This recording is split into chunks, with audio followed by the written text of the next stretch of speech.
আসো আজকে আমরা আরেকটা নতুন সৃজনশীল প্রশ্ন সমাধান করব। এখানে একটা ঘিজিমিজি একটা সার্কিট দেওয়া আছে। চলো প্রশ্নগুলো আগে একটু দেখে নিই।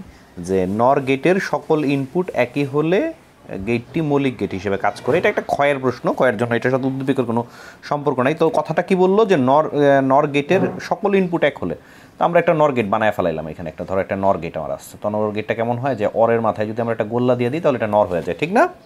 আচ্ছা, নর গেটের মধ্যে ইনপুটগুলো কী হয়? ইনপুটগুলো হয় যে ইনপুটগুলো থাকবে তারা যোগ হবে, তার উপরে হোলবার হবে। তো দুইজনই যদি মনে করো আমরা একই মান দিয়ে দিলাম, হ্যাঁ, তো এটা একটু আগে দিই, আগে একই জায়গায় দুইটা মানই দিয়ে দিলাম না, দুই জায়গায় আমরা এ দিয়ে দিলাম, এখানেও এ আছে এখানেও এ আছে, তাহলে ফলাফলটা কী হবে? এ প্লাস এ তার উপরে হোলবার, ঠিক না? তাহলে এ প্লাস এ সমান সমান। তো আউটপুটটা দেখতে কার মতো লাগতেছে? একটা নট গেটের মতো আচরণ করতেছে। তার মানে নর গেটের সকল ইনপুট একই হলে মৌলিক গেট নটের মতো আচরণ করে। তো ক্ষয়ের উৎসটা আমরা লিখতে পারবো, একদম ইজি। খ হয়ে গেল আমাদের, খ হয়ে গেল একদম ইজি। এখন গয়েরটা বলতেছে, গয়ের বললো ওয়াইয়ের মান সত্যক সারণীতে দেখাও। যে ওয়াইয়ের মানটাকে সত্যক সারণীতে দেখাইতে হবে। তো ওয়াইয়ের মান সত্যক সারণীতে দেখানোর জন্য তো ওয়াইয়ের মানটাকে বের করতে হবে না? তো এইখানে আছে হচ্ছে ন্যান্ড গেট, পি হলো ন্যান্ড গেট, ঠিক না? তো পি যদি ন্যান্ড গেট হয়ে থাকে তাহলে এটার মান হবে হচ্ছে পি নট। এইটাখান থেকে আসলো হচ্ছে কিউ, তাহলে এইখানে আমি পাইলাম হচ্ছে কিউ। তো এই দুটাকে গুণ করলে হবে হচ্ছে P not Q. Okay fine. এখান থেকে আসলো হচ্ছে কিউ নট, দ্বিতীয়টার মধ্যে মান হচ্ছে আমার কিউ নট, আর এখানে আসছে হচ্ছে পি, তাহলে এটার মান হইলো হচ্ছে পি কিউ নট। আর এটা যেহেতু যোগ হয়ে গেছে তার মানে ফলাফলটা কী হবে? P not Q plus P. কত সুন্দর না দেখতে, কার মতো লাগতেছে? P XOR Q. তাহলে কার সত্যক সারণী আঁকতে হবে? আমার আঁকতে হবে হচ্ছে এক্সোর গেটের সত্যক সারণী। এক্সোর গেটের সত্যক সারণী কি আমরা পারি সবাই? আমরা পারি, একদম মুখস্থ পারি যে পি কিউ না, এখানে এখানে করে ফেলি পি কিউ, আর আউটপুটটা কী হবে? পি এক্সোর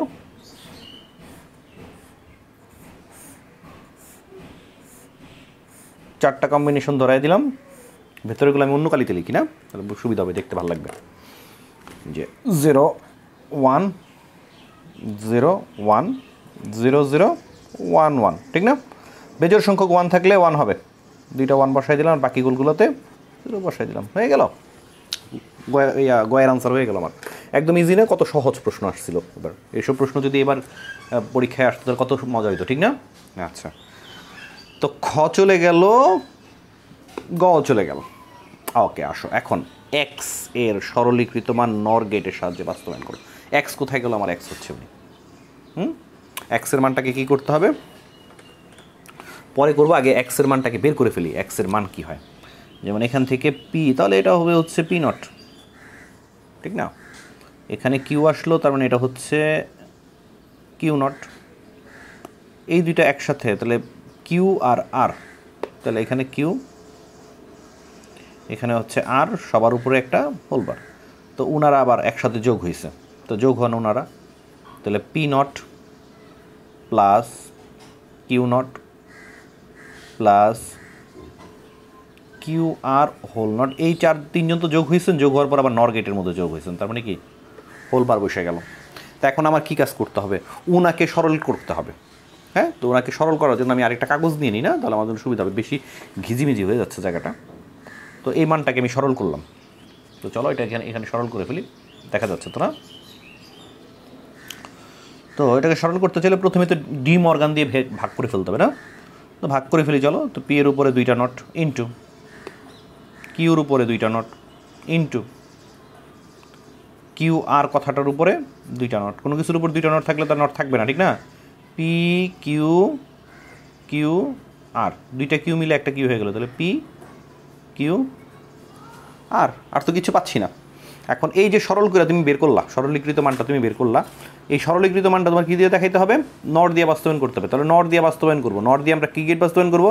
অ্যান্ড গেট বাস্তবায়ন করবো। তো চলো নট দিয়ে বাস্তবায়ন করি, পি কিউ আর। তাহলে এখানে আছে পি, এখানে আছে কিউ, আর এখানে আছে আর। কী দিয়ে বাস্তবায়ন করতেছি আমরা? নট দ্বারা বাস্তবায়ন, নট দ্বারা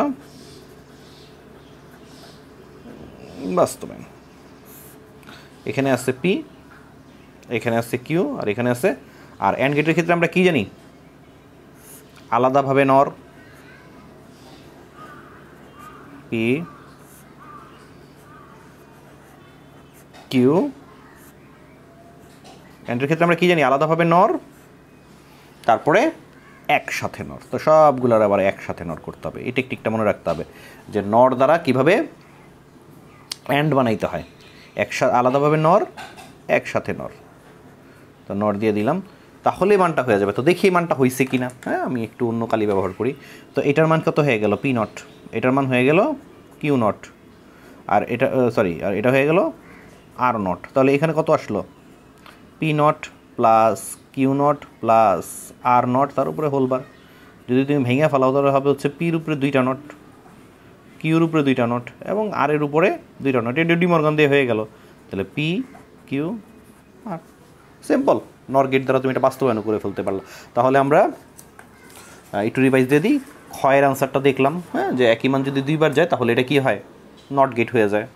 আমরা ওয়াইয়ের মানটা বের করে এটার জন্য সত্যক সারণীটা তৈরি করলাম এবং সর্বশেষ এক্সের মান আউটপুট সমীকরণটাকে সরল করে তারা নর গেট দ্বারা বাস্তবায়ন করলাম। তো আশা করি এই ধরনের প্রশ্ন আসলে তোমরা একেবারে চোখের পলকে করে ফেলতে পারবা। তো পরবর্তী ভিডিওতে তোমাদের সাথে আবার কথাবার্তা হবে। তো সে পর্যন্ত সবাই ভালো থাকবা। ধন্যবাদ সবাইকে।